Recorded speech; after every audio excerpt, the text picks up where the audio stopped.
Good morning and welcome back. It's Saturday morning, and as you can see, the first thing I'm going to be consuming is this beautiful monster. But because today is a full day of eating and I'm tracking my macros for you guys, this doesn't count because this is calorie free. But I'll see you guys later for meal one.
Alrighty guys, it's Matt, welcome back to the channel.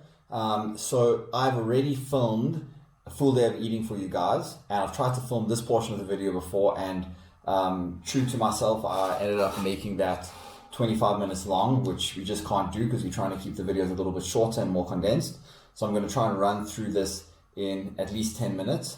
But before we start, I just wanted to say last week we managed to secure an extra 15 subscribers on the channel. I know that may not sound like a lot, but to me, guys, it means the world. It's a lot to me. That's like an extra 30% growth. So if you enjoy the video, if you're finding some value in what I have to say, if you just feel sorry for me, please hit the subscribe button now, like the video, comment on the video. All these metrics help get the video out to more people. It helps to grow my channel.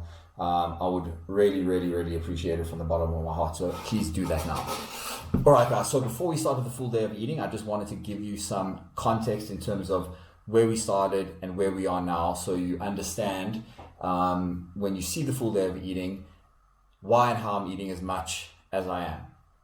So after lockdown, mid to end of August is when I started training again, or training in the gym again. I was sitting at about 88 kilograms, which is not unusual for me. That's a typical off-season weight. However, my body composition was significantly different.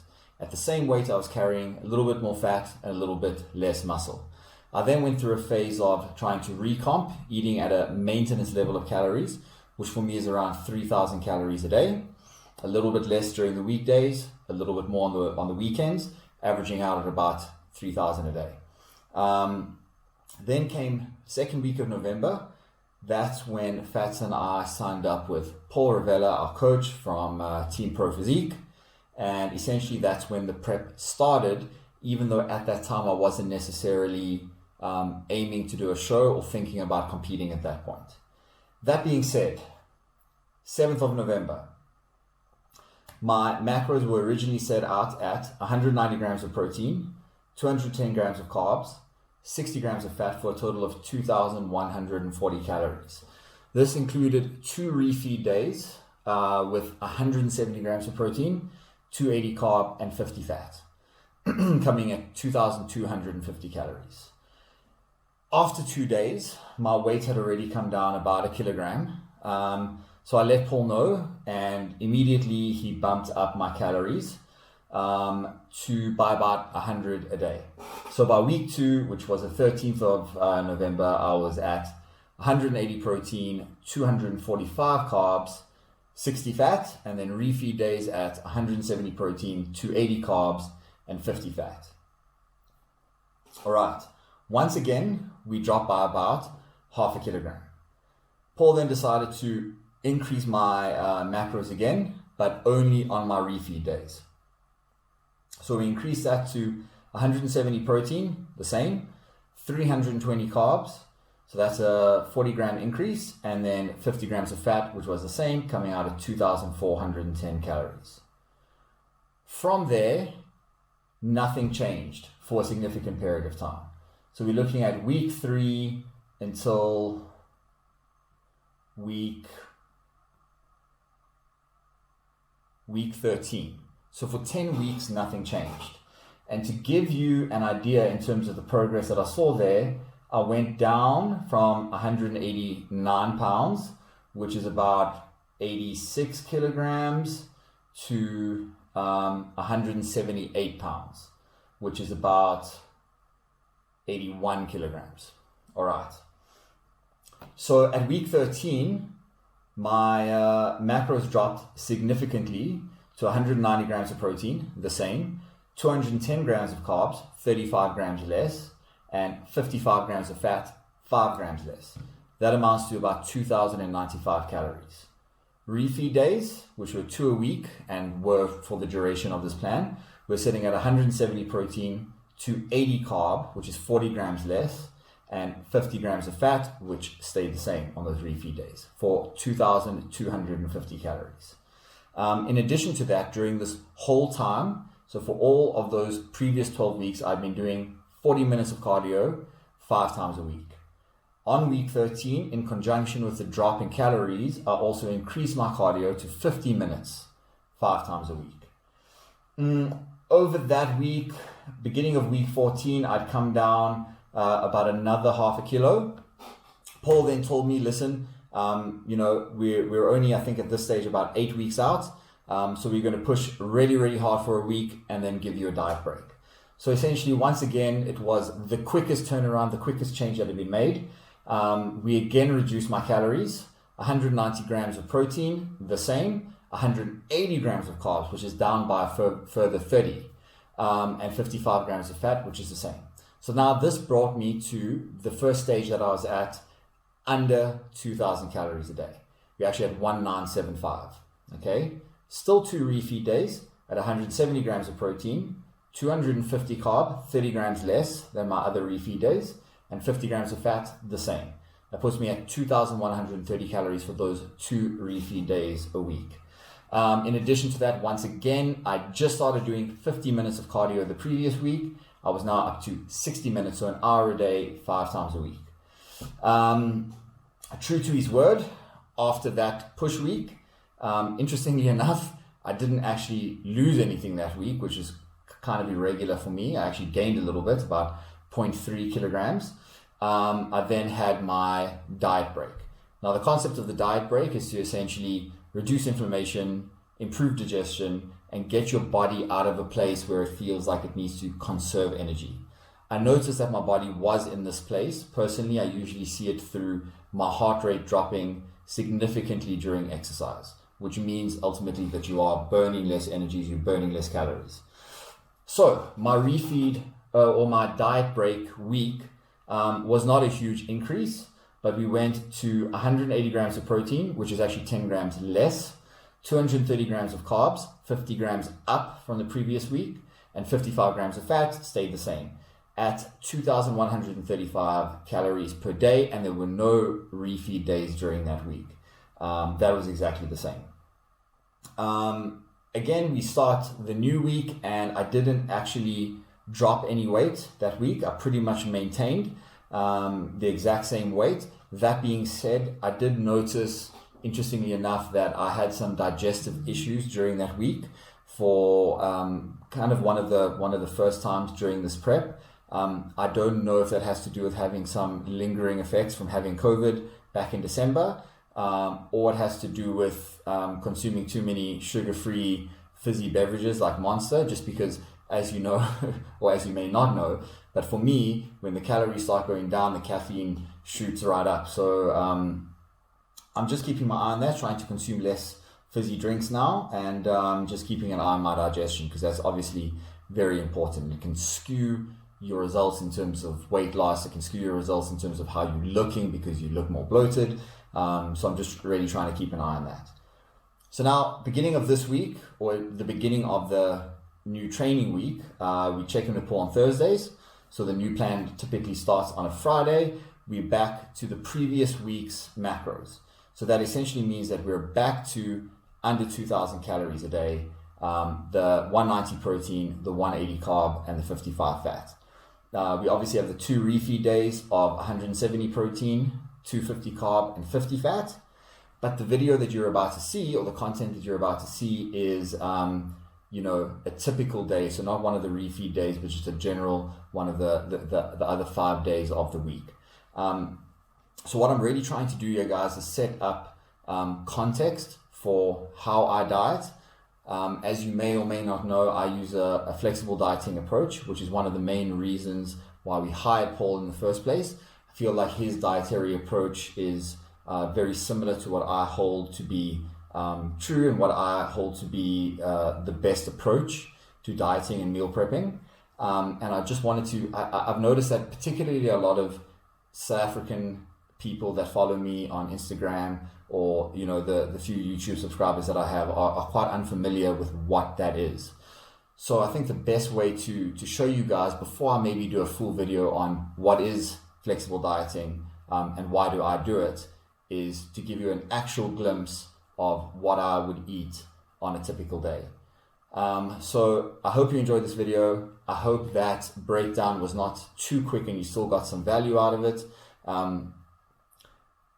Enjoy the video. Let me know in the comments below what you think. Let me know if there's any kind of videos that you would like to see, or any kind of content that you would like to see. This was, in my opinion, long overdue, because obviously diet is the most important part of a contest prep. So yes, enjoy the video and we'll see you soon.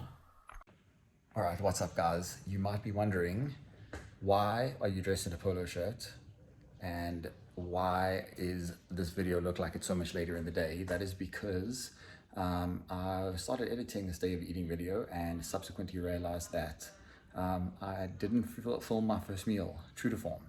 So what I'm going to do now is recreate that meal. It is the one that I'm having now. Bear in mind that I swap meal 1 and meal 2 around during the week because I train at 5 a.m. so I don't eat before I train. I actually train fasted on those days. So meal 1 on Saturday is meal 2 today, but it's exactly the same. So I'm going to show you what that is right now. Sweet. Alrighty, guys, so this was meal 1 on Saturday. It's exactly the same. What we have is 40 grams of cream of rice, 30 grams of my chocolate Aces whey protein, and 50 grams of creamy goodness sugar-free peanut butter. So pro tip here, I've always said, I said in another video, that cream of rice is for peasants and you should have tasty wheat instead, until I discovered this vanilla flavored cream of rice. It's changed my life. It's delicious. And what I've noticed as well is that 40 grams is a relatively small serving, but when you add a lot of water to it, it really absorbs all that water, becomes very high in volume. So it fills you up a lot more versus what you're actually eating in terms of calories. So I love that. I'm going to put the macros on the screen right now. Go and enjoy this. Head to work. See you guys later. All right, everyone, we're back from the gym. That was a good 2.5 hour session. So it's no understatement to say that we are absolutely ravenous at the moment. So this is meal 2. But like I said, I wanted to give you guys, do some exciting stuff and primarily show you that you don't have to eat the same stuff every single day, even when you're dieting, even when you're in contest prep. You can change things up as long as you stick to your macros. And then Fats and I realized that we missed a beat the other day because it was International Pancake Day and we did not take advantage of this. So what I'm going to be making over here will obviously be my traditional well-known omelet, but in addition to that, we're using this bad boy over here, which I've only used once before, but this is essentially like a pancake / flapjack mix that I discovered. What's awesome about this is that you basically just add water to it. So unlike the other ones that come in boxes and you have to beat in eggs and milk, which is you okay there, Sammy? So you obviously have to add in milk and eggs and it adds in extra calories. This, you literally just add water. So even though it is quite high carb, I'll say moderate carb actually. It is very low fat, so it is quite lower calorie versus any other pancake mix that I've used. I can show you over here. Per serving, I don't know if you can see that, but per serving, which is 122 grams, you're getting in 5 grams of protein, 47 grams of carbs, and less than 1 gram of fat. So that's ideal. So I'm going to whip that up right now along with my usual omelet, because you know I can't go without that. And I'll show you guys what it looks like when we're done.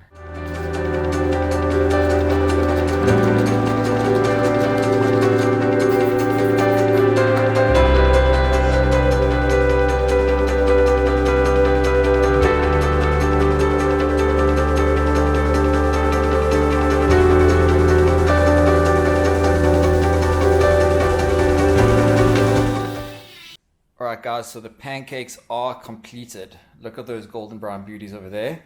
So that takes care of our carbs for the day, for the morning. And we just need to take care of the protein now. So what I'm going to have is one of my famous breakfast omelets, which is the same thing I've been having every day since this prep started. And what that's going to consist of is 1 whole egg. You're going to have half a cup of these egg whites. We're going to have 20 grams of mozzarella. I'm going to throw in some mushrooms and spinach just for health. And then we're going to have 30 grams of this lean bacon over here. All right, guys, we are done. And this is how we're looking. Got the bacon. We got the omelet with some Lifestyle Foods sweet chili sauce on it. And of course the pancakes. And then, baby, yes. What is the best part? Oh my God. So the best part in life is the pancake syrup, because it is low carb. It's actually virtually calorie free. Yeah, it's calorie free. Yeah. So this goes over everything. So we smother that all over our pancakes and have a good old time. I believe I'm actually having, I'm also having 10 grams of peanut butter on mine, which is cool. Fats over there is having, I don't know if you can see it, but she's having some reduced fat cream cheese on one of her pancakes. Yeah, we got pretty inventive with this one, but in all honesty, that took way too long to make. I'm hungry as hell now, so I'm gonna go eat it and we'll check in with you guys later. Alrighty guys, we're back for more food. You know, I always watch these day of eating videos on YouTube, and it always seems like, you know, the guys are just like constantly eating, like, oh my God, you eat so much during the day. And then when you do it yourself, you realize how much time there actually is between meals. That being said, we are rushing this a little bit because we obviously woke up later because it's the weekend, and so we're going to have to squeeze our meals in a little bit into a tighter gap today. Also, plans have changed. I was originally planning to have chicken wraps for lunch, but those pancakes at breakfast were so good that I decided to have a little bit more.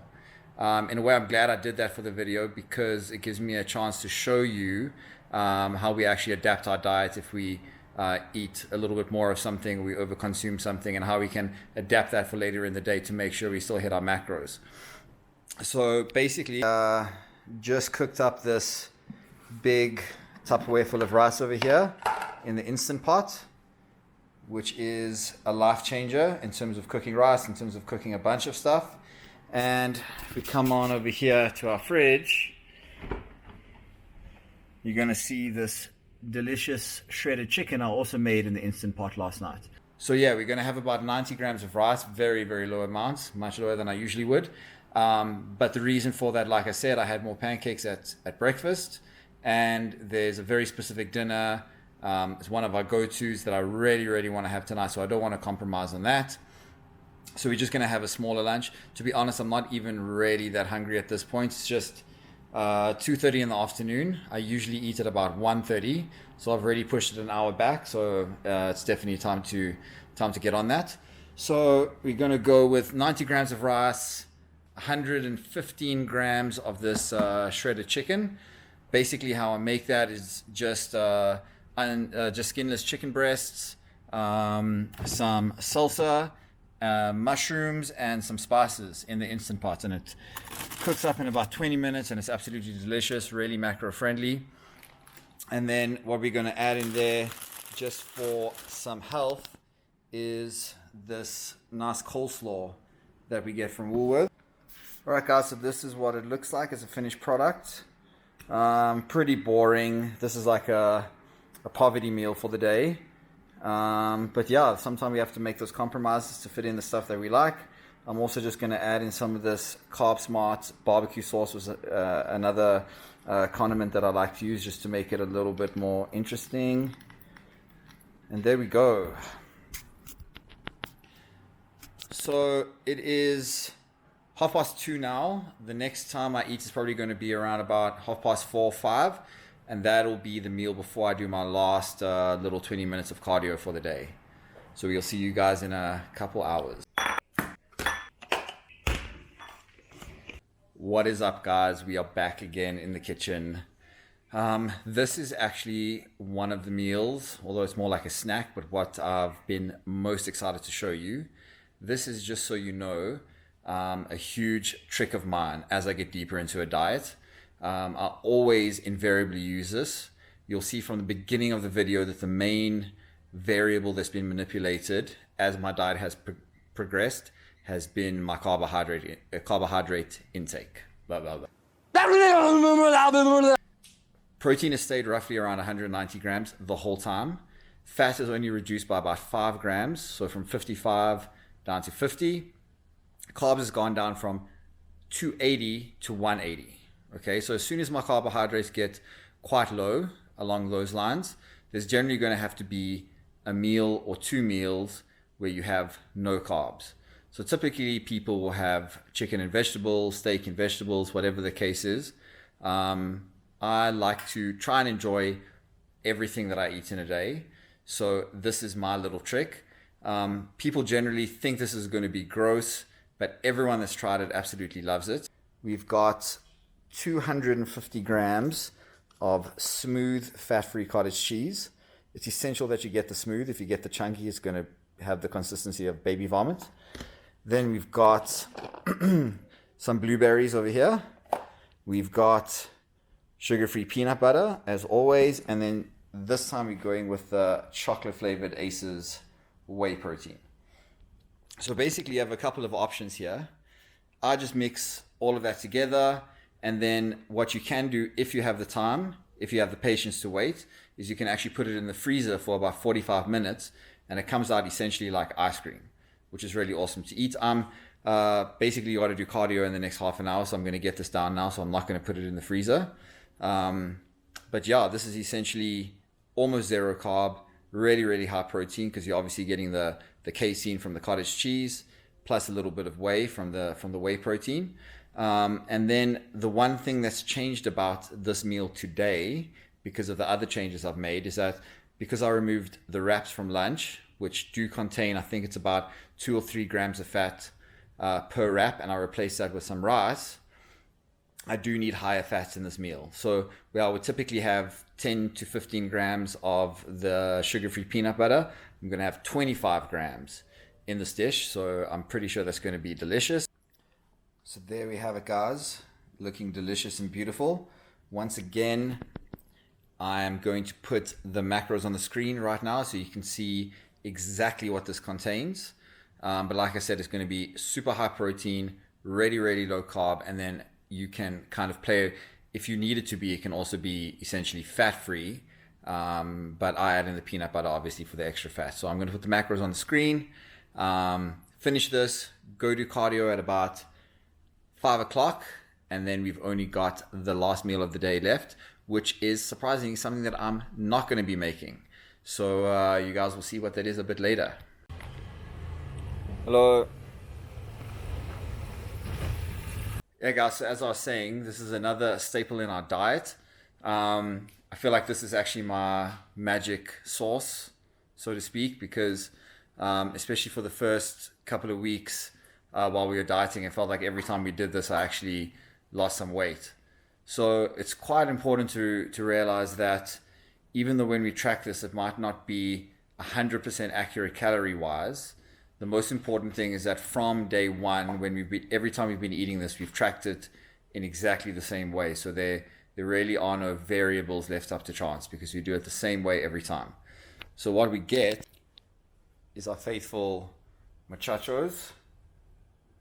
I'm going to show you guys what's inside this packet right now. So what I get is this beautiful cheese and pineapple burger. The most important part about this is that I order it with no mayonnaise, because it obviously adds a lot of fat and a lot of calories. The only thing that can really vary here, guys, is the actual amount of chicken. So that's the one thing that we still continue to weigh every time we get it, to make sure that we're getting the right amount of chicken. But obviously we know that slice of cheddar over there is 15 grams. The pineapple slice is 50 grams. And obviously the roll is the standard size, so we just track that. And then just make sure to measure the chicken. So I know tonight I'm supposed to be having 145 grams of chicken. Let's see how much has come. Right, so the first one is 71 grams. The second one, it's literally exactly 145. How's that? That is perfect. So we go, that's the burger right there. And then I have that with our lovely pretzels from Woolworths. And I get to have 30 grams of those.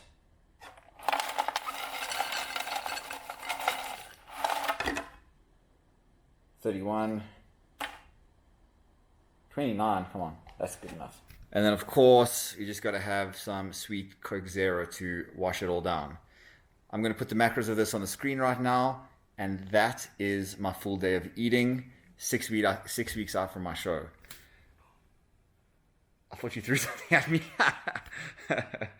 Okay, see you guys later. We're gonna go enjoy this.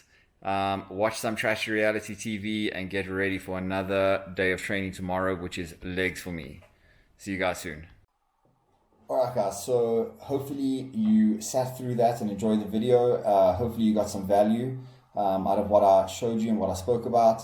I think for a lot of you there probably would have been some surprises in terms of what I ate, the kinds of foods that I eat.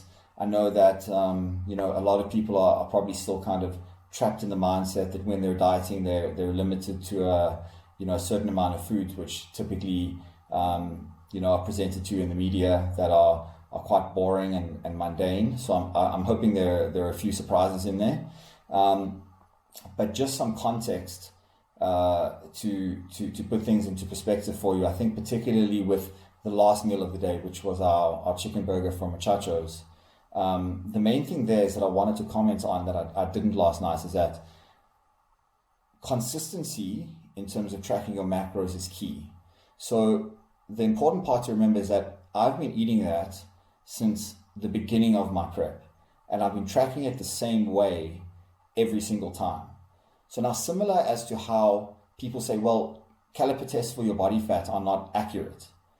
That may be true. However, if you do them at the same time of the day, under the same conditions, with the same person testing them, using the same formula or the same body parts, they are going to be consistent. So that means that if you test at 12% body fat, you may not actually be 12%. You could be 10 or you could be 15. But when you start seeing that number coming down and you see that downwards trend, you can be guaranteed that your body fat is reducing because you have consistent and reliable, if not 100% accurate results. And that is the most important thing. Same thing with the diet. I might track that meal that I had to be 550 calories. Maybe it's 600, maybe it's only 500. But because I track it the same way every single time, if I'm losing weight, I know that I'm doing this. I know that I'm doing the right thing. And if I'm not losing weight, I also know how and when to reduce that. Do I need less fat? Cool, I'll remove the cheese. Do I need less carbs? Fantastic, I'll remove the pretzels. Maybe I need less protein. Don't get a double chicken breast. It's as simple as that. So I just wanted to give you that consistency, and that's idea of consistency, and that is a big element when you're using flexible dieting as your approach. Obviously, during a contest prep, when you're going to be getting on stage, you have to be a little bit more specific with that, and there is always going to be a little bit less flexibility. But that's one of the main things that I want you guys to pick up, is that flexible dieting doesn't mean eat whatever you want when you want, because then that's not dieting at all. What it means is that you can always find a way to fit certain things into your diet that you enjoy to make it easier to follow and easier to adhere to, as long as you're willing to make other concessions. Okay? So one of those examples may be, I like to have a bagel with my breakfast, but yesterday I wanted to have pancakes. So I couldn't have the bagel and the pancakes. With dinner last night, I would love to have fries with that burger, but I know that I can't. They're too high in carbs, they're too high in fat, so I changed those out for the low-fat pretzels. And then you saw at lunchtime, because I'd eaten more pancakes in the morning, I had to have a very small lunch. So these are the kind of, swings and roundabout kind of situations where if you're following this approach, you will realize very soon that in essence, it takes the most self-discipline to follow this kind of approach, because you are in control of what you eat on a daily basis. You don't have a set out diet for you. So you have to be really strict and really disciplined with yourself to make sure that when you need to make those concessions, you do. Anyway, guys, I hope you enjoyed that video. I hope it was valuable. Let me know if it was. Once again, it would mean the world if you can subscribe to the channel if you're not already. Comment down below in terms of what you're eating, if you're following a flexible dieting approach. Let me know any questions that you might have about flexible dieting. And I'll see you in the next video. Thanks for watching, guys.